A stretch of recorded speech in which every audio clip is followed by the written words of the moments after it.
oikein silleen klassista sekoilua ollut tää reissu. Aloitus lähin kotoa, niin unohdin sieltä ottaa mukaan hammasharja ja hammastahna ja korvatulpat ja särkylääkkeet ja kaikki sulkkarit ja juomapullot ja pari köyttä ja mitähän vielä. Ja lähdin melomaan tosta ja olin melonut ja muutama 100 metriä, niin tajusin, että mä olin vaihtanut kuivapuvun autolla, niin mä olin jättänyt housut sinne ja se oli aika ikävä olla pelkäs kuivapuvussa koko reissuajan, niin käännyin takaisin ja lähdin hakemaan ja täyttelin limupulloihin vähän vettä ja nyt ollaan kuitenkin valmiina seikkailuun. Joutovedellä ollaan. Tervetuloa videolle. Kyllä tässä vaikka aurinko lämmittää, niin ei täällä kauhean monta astetta on lämmintä, niin se on laitettava pipo päähän. Ja kuitenkin tuuli kun puhaltaa, niin aika kylmästi puhaltaa. Eletään ihan alkukautta. Nyt on helatorstai, niin kylmä viikko, mutta sitten taas tämän viikon jälkeen niin pitäisi ennusteiden mukaan taas tulla kesä takaisin. Mutta ei voi puhua mistään takatalvesta. Nyt on sää paljon parempi mitä ne lupas alun perin.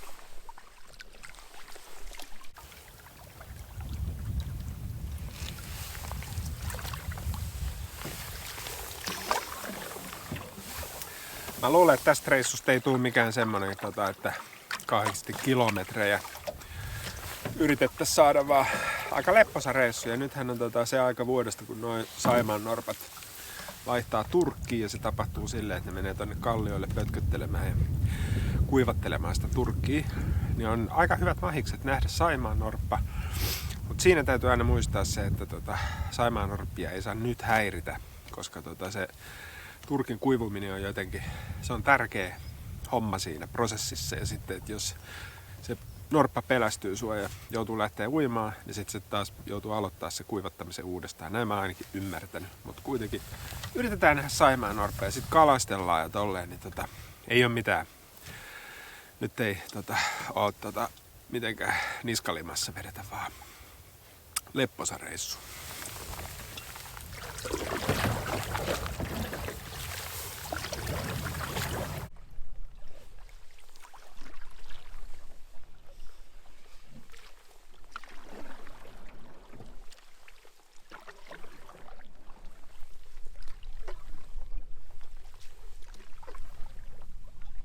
Pakko sanoa, että tästä joutovedestä on tullut kyllä meikäläisen suosikki. Silleen jos ajatellaan, että Helsingistä pitää päästä kohtuullisessa ajassa silleen erämaahan. Eihän tää ole mitään virallista erämaa-aluetta, mutta tää on luonnonsuojelualuetta, missä kuitenkin saa tilapäisesti yöpyä. Niin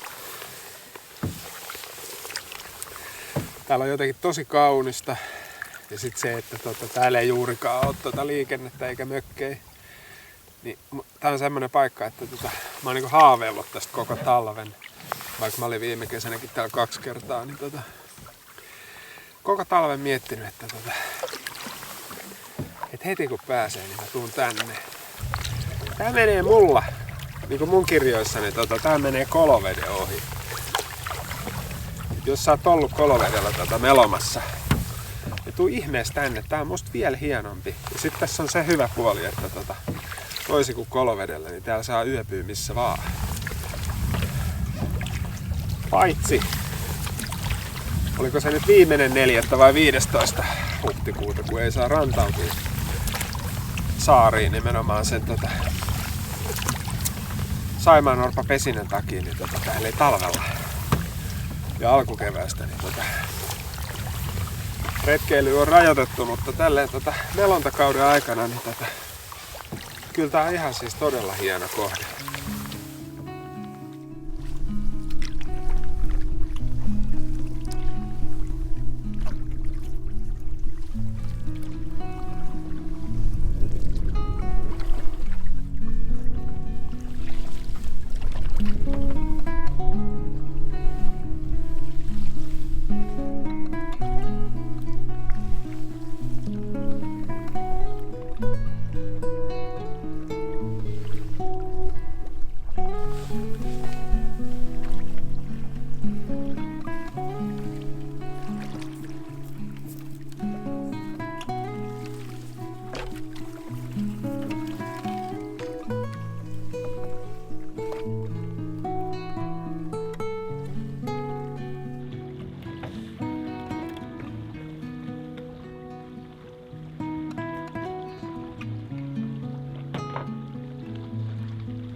Kuusisaareen tultiin ja mä ajattelin, että mä ensimmäisen teen kyllä tästä lounaan, mutta mulla on täällä mukana tällä kertaa sekä riippumatto että teltta, koska ne aika hyvin kulkee tuossa kanootin mukana, niin mä aika usein tai silloin täällä otan 2 vaihtoehtoa, koska sitten aina tilanteen mukaan saattaa olla sellainen tilanne, että paras niin kuin telttapaikka voi olla aika kaukana rannasta ja sitten aika usein rannassa on sitten tosi hyviä riipparipaikkoja, että jos haluaa, niin kuin tänäänkin on todennäköisesti kirkasta iltaa asti, niin mikäs sen mukavampaa kuin istua siinä riipparissa ja katsella auringonlaskua. Niin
mä en edes muista, milloin mä oon retkellä viimeksi tehnyt kahvia.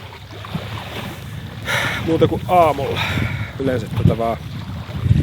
Vaikka silleen kahvikuluttaja onkin, voi melkein sanoa suurkuluttaja, niin sit kuitenkin retkellä mä yleensä teen vaan aamulla kahvit, et en oo päivällä tehnyt. Mutta täytyy sanoa, että mä oon yrittänyt vähän vähentää kahvijuontia kotona. Mä oon juonut teetä jonkun verran, vihreät teetä, korvannut sen osan kahvista silleen. Niin mutta ei mulla siis sinänsä kyllä mitään koskaan ollut ongelmia, kun jotkut sanoo, että liiallisesta kahvijuomisesta tulee jotain ongelmia, niin ei mulla kyllä mitään ongelmia ole koskaan tullut, mutta mä oon vaan sillä ajatellut, että tiedän, että juon aika paljon kahvia, niin mä ajattelin, että ehkä se ei ole ihan kauhean fiksua liikaa juoda. Niin alkanut vähän tykkää teestäkin, ettei siinä sekin on ihan jees. Tässä Amokin riipparissa on hyvät ja huonot puolet, ja hyvä puoli tietysti on se, että tää on ihan törkeä mukava. Tän saa, jos ei ole tuttu tuote, niin tässä on niin riippumatto on tavallaan poikittain tähän. Normaalistihan riippumatto menee puiden välissä. tässä suunnassa niin sitten tää riippumatta meneekin poikittain. Eli käytännössä tässä saadaan tämmönen aika vaakataso asento. Pystyy nukkua kyljeltäänkin. Ja sitten tässä on myös tällaiset kiristyshihnat, joilla voi saada tän vetää näistä hihnoista, niin tän saa semmoisen niin kuin nojatuoliasentoonkin, mikä on nyt, voi se vaikka kohta näyttää, mutta tän saa silleen, että pystyy niin istuu tässä kuin nojatuolissa ja sitten tosiaan, mutta huono puoli on se, että tää tarppi, mikä tässä on, mä en nyt muista tuon tarpin nimeä, mutta se tulee tähän niin kuin mukana. Tähän voi tietysti laittaa minkälaisen tarpin itse haluaa, mutta tämä mukana tuleva tarppi, niin tää on aika avoin täältä reunoista. Eli käytännössä sit illalla, kun sä pystytät tän, niin tää on aika tarkkaa katsoa, että mistä suunnasta niin tuulee. Et sit jos se alkaa tuolta sivusta puhaltamaan, niin alkaa sen kyllä tuntee täällä makuupussissa nukkuessakin, että on kova tuuli, niin se kannattaa kyllä tsekkaa. En tiedä, onko mulle tonne voi laittaa vähän alemmaksikin, ja mä oon laittanut maisemien takiakin ton niin aika korkealle. Et tietenkin sit sään mukaan vähän sitten asettelee mutta. Eli käytännössä rensseleistä vedetään täältä ensin. Saa vähän painoa pois jalasta.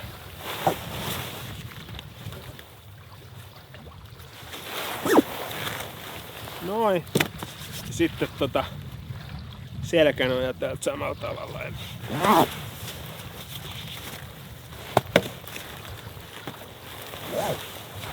Helpompi kuin kiskoa yksi kerralla. Niin tässä on aika mukava olla ja täällä on kaikki pullotelineet ja kaikki. Mukava istuskella tässä iltaa ja lukea kirjaa.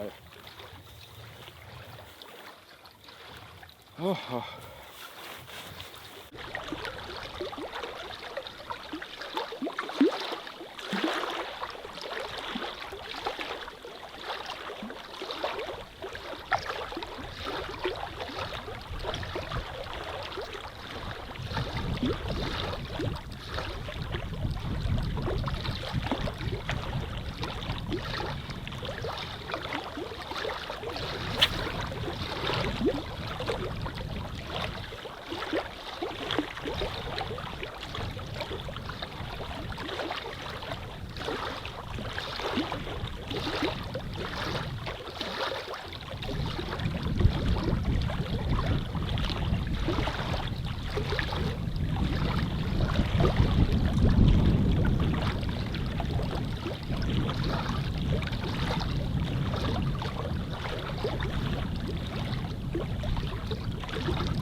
Sitten mä laitan tähän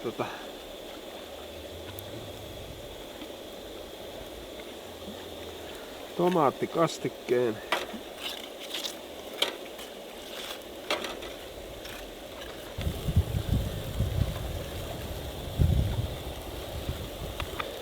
Sitten mulla on mozzarella, juustoraastetta. Sitten pepperoni.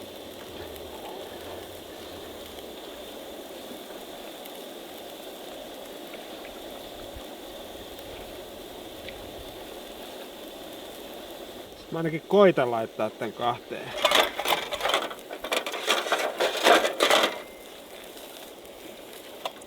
No.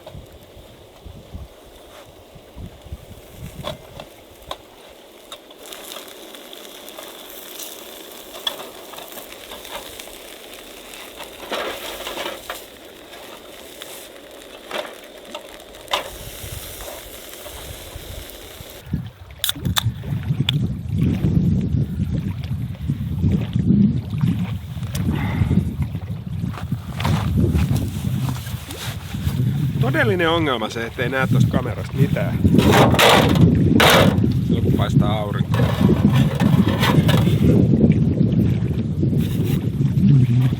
Mä luulen, että tästä menee vielä puolikkaatkin puoliksi. Syödä tästä ihan käsi.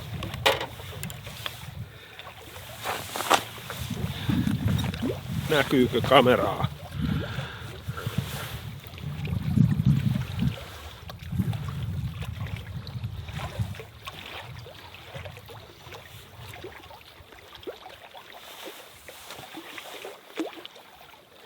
Pakko kehua.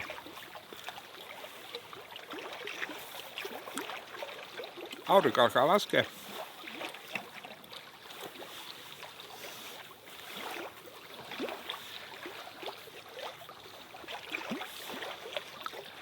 Nämä on parhaita hetkiä.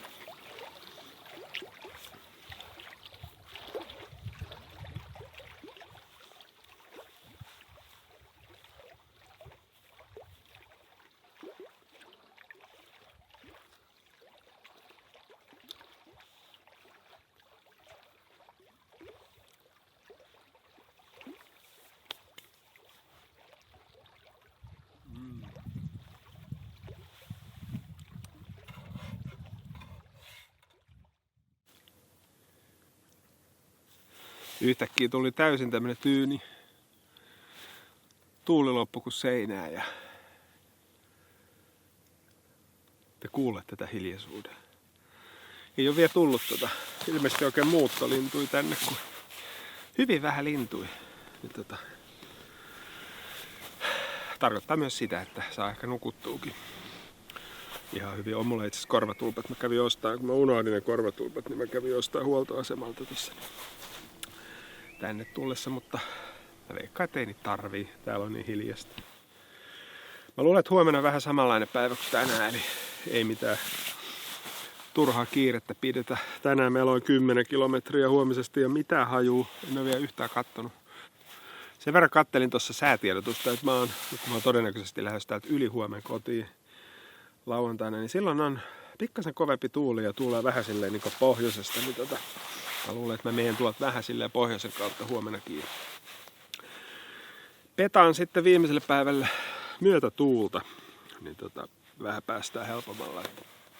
Suunnittelen tämmöisen niin kuin ympyrän, mutta en kuitenkaan sen tarkemmin, että mennään mihin nenä näyttää ja tälleen.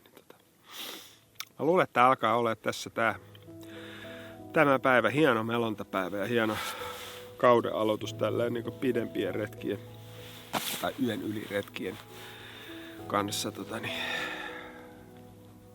On niin hienoa olla taas täällä. Siis todella. Sielu lepää. Hyvää yötä.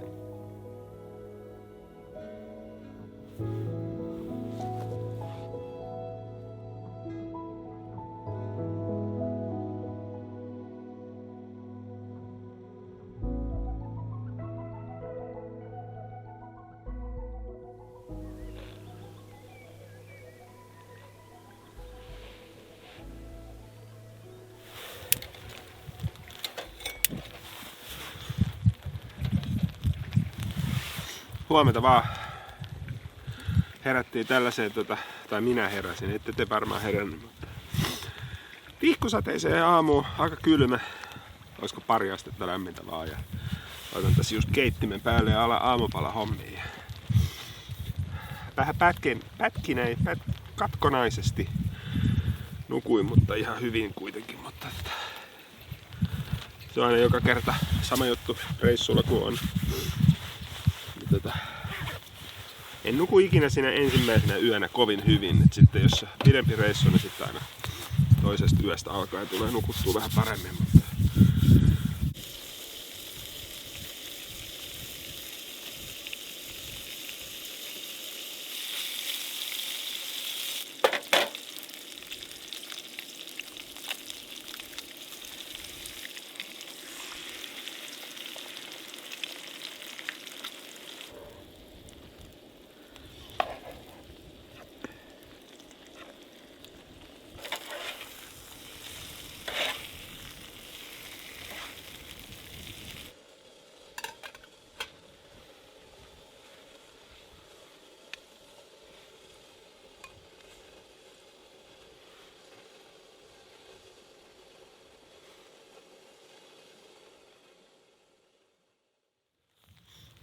Mulla on täällä tällaiset melat, jotka pitää tätä tarppia pystyssä. Välillä ne kaatuu tässä, tämmönen väliaikaisviritys, mutta sen takia täällä kurottelen, ei näy kuvassa, mutta täytyy kyllä olla tosi onnellinen ja tyytyväinen siitä, että saa tällaista reissua tehdä. Just ollaan sen Martinin kanssa paljon puhuttu, kun meidän seuraava reissu tämän kesän Lapin reissun jälkeen, kun me melotaan Lemmenjoen latvavesiltä tonne ei Beringin merelle, kun Barentsin merelle tai tonne Kirkkoniemeen. Niin ollaan puhuttu, että seuraava meidän yhteinen reissu voisi olla Kanadassa sitten 2025, niin niitten sitä kun ollaan vähän selvitelty ja sitten muutenkin, kun mä oon katsonut paljon videoita, niin olen todennut sen, että Kanada on hieno melontamaa, mutta sitten samalla kuitenkin vahvistunut se käsitys tästä Suomesta koko ajan, että mitä enemmän täällä meloo, niin sitä enemmän tätä oppii arvostaa, että kuinka hieno tää on. Että jos Kanada on ykkönen, niin kyllä Suomi on ihan ehdottomasti kakkonen, voisin sanoa, vaikka en ole melonut ympäri maailmaa, mutta kuitenkin mitä niin kuin Eurooppaan tulee, niin kyllähän sieltä tullaan tänne näin melomaan Saksasta ja Italiasta ja tuolta, että Ranskasta, niin tää on ihan tosi hieno. Meiltäkin kotoa Helsingistä, kun tänne Joutenvedelle ajaa, niin ilman lataustaukoja niin 4 tuntia niin pääsee tällaisiin huikeisiin maisemiin, niin täytyy kyllä olla onnellinen. Onnellinen, että tällaista pystyy tekemään ja on valinnut tämän, koska ihminen kyllä pystyy tekemään just mitä se haluaa, mutta ihminen ei pysty tekemään kaikkea mitä se haluaa, eli myöskin pitää tehdä se valinta sitten, että mihin sä panostat tolleen, mutta tää on nyt se meikäläisen juttu tämä.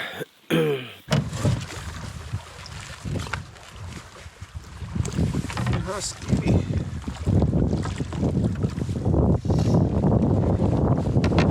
Lähdetään tästä neloskelemaan hanskat käteen. Tosi jännä sää. Välillä tuntuu, että paine, niin kuin nyt tällä hetkellä, sitten yhtäkkiä tulee kylmä tuuli ja vettä niskaan. Just semmonen, että aurinko ja kylmä pohjoistuuli kamppailee keskenään ja vähän semmonen fiilis tässä hommassa. Et sitten kun pikkasen aurinko tuolta pilkistää, niin sitten lämmittää kyllä kummasti hetken aikaa.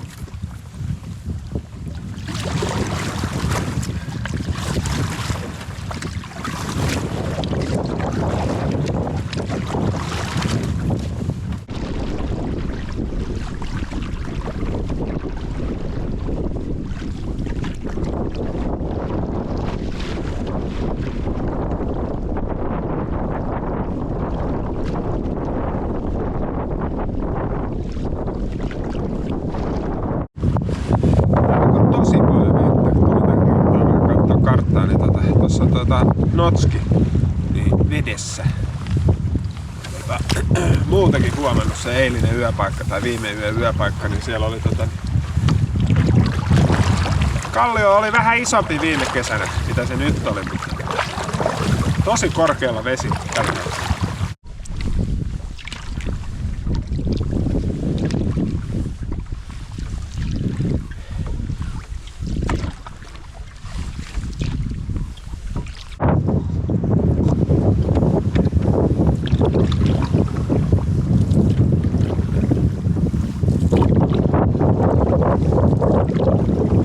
Semmonen ehkä 10 kilsaa tultu ja ajattelin pitää lounastauon, vaikkei nyt mikään kauhean nälkä itse asiassa oli sen verran tukeva toi aamupala, mutta mä ajattelin tosiaan lähteä tänään kotiin, koska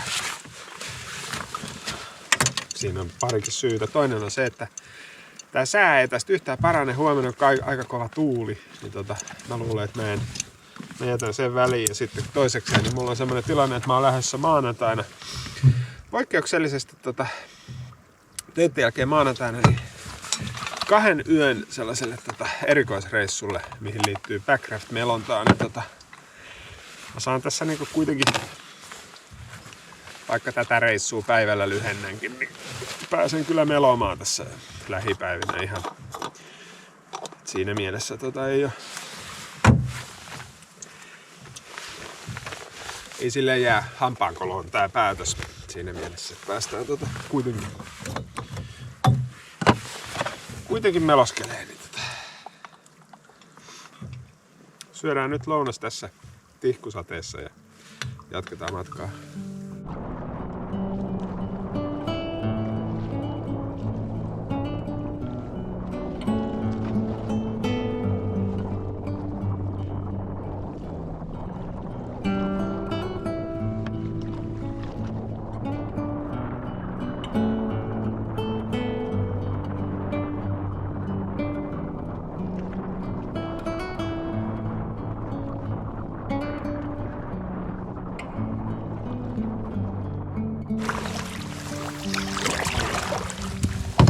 Ei ole pitkä matka enää autolle ja alkaa reissu olemaan loppusuoralla tässä.